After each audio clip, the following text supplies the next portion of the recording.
तो चलिए आज इंडियन कॉन्ट्रैक्ट लॉ के एक बहुत ही मशहूर केस की कहानी में चलते हैं। मोहरी बीबी बनाम धर्मोदास घोष। ये वो केस है जिसने हमेशा हमेशा के लिए ये तय कर दिया कि अगर कोई नाबालिग कॉन्ट्रैक्ट करता है तो उसका क्या होगा। तो शुरू करते हैं एक बिल्कुल सीधे सवाल से। सोचिए, अगर कोई माइनर मतलब एक नाबालिग कोई कॉन्ट्रैक्ट साइन कर दे तो क्या कानून की नज़र में वो कॉन्ट्रैक्ट मान्य होगा? क्या उसे लागू करवाया जा सकता है? बस यही वो सवाल है जिसके चारों ओर ये पूरी कानूनी कहानी घूमती है। इस सवाल का जवाब हमें मिलता है 1903 के एक ऐतिहासिक केस में, एक ऐसी कहानी जिसके किरदारों ने इंडियन लॉ की दिशा ही बदल दी। तो फिर देर किस बात की, चलिए मिलते हैं इस कहानी के दो मुख्य किरदारों से। एक तरफ थे धर्मोदास घोष, जो उस वक्त एक नाबालिग थे और हाँ, काफी संपत्ति के मालिक भी थे। और दूसरी तरफ थी मोहरी बीबी, जो एक साहूकार थी, मतलब पैसे उधार देने का काम करती थी। अब देखिए कहानी में ट्विस्ट कैसे आता है। धर्मोदास ने अपनी प्रॉपर्टी गिरवी रखकर मोहरी बीबी से एक मोटा कर्ज ले लिया। लेकिन यहाँ एक बहुत जरूरी बात थी। मोहरी बीबी को ये अच्छी तरह मालूम था कि धर्मोदास घोष एक माइनर हैं। और फिर धर्मोदास ने ही पूरा खेल पलट दिया। वो कोर्ट चले गए और कहा कि ये कॉन्ट्रैक्ट तो लीगली वैलिड ही नहीं है।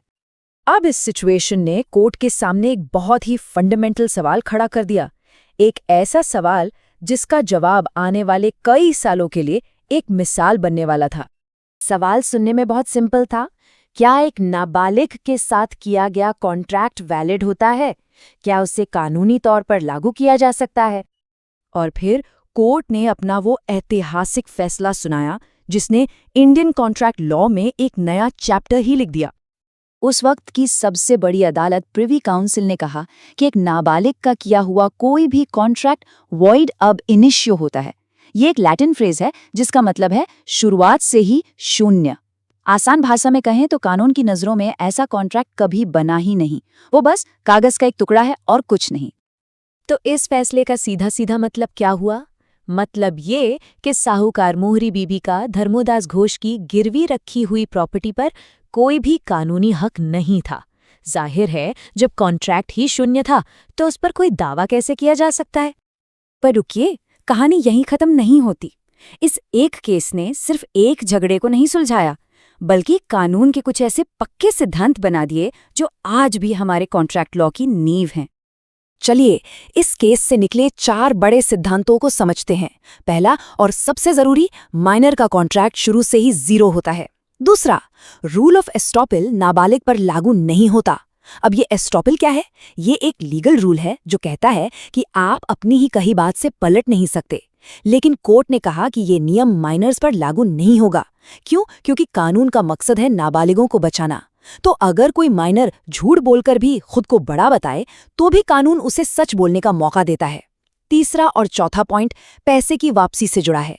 कोर्ट ने साफ कहा कि अगर लोन नेसेसरीज मतलब रोटी, कपड़ा, मकान जैसी जरूरी चीजों के लिए नहीं लिया गया है तो माइनर उसे लौटाने के लिए मजबूर नहीं है। और रेस्टिट्यूशन यानी पैसे की वापसी तब तो बिल्कुल नहीं होगी जब उधार देने वाले को पहले से पता था कि वो एक माइनर से डील कर रहा है। ये सब इसलिए ताकि कोई नाबालिगों का फायदा ना उठा सके। तो अगर इस पूरे केस को एक लाइन में याद रखना हो, खासकर एग्जाम्स के लिए, तो बस इतना काफी है। फैसला ये था कि एक नाबालिग का किया गया कॉन्ट्रैक्ट शुरू से ही शून्य होता है और उससे कोई कानूनी जिम्मेदारी पैदा नहीं होती। बस यही इस पूरे केस का निचोड़ है। तो ये केस सिर्फ एक पुरानी कहानी नहीं, बल्कि इंडियन लॉ में एक मील का पत्थर है जो नाबालिगों के लिए एक सुरक्षा कवच की तरह काम करता है। पर यह हमें आज के ज़माने में एक बहुत ही दिलचस्प सवाल पर लाकर खड़ा कर देता है। 120 साल से भी ज्यादा पुराना ये कानून आज की इस डिजिटल दुनिया में, जहां ऑनलाइन कॉन्ट्रैक्ट्स और लेन देन रोज की बात है, वहां नाबालिगों को कैसे बचाता है? इस पर सोचिएगा जरूर।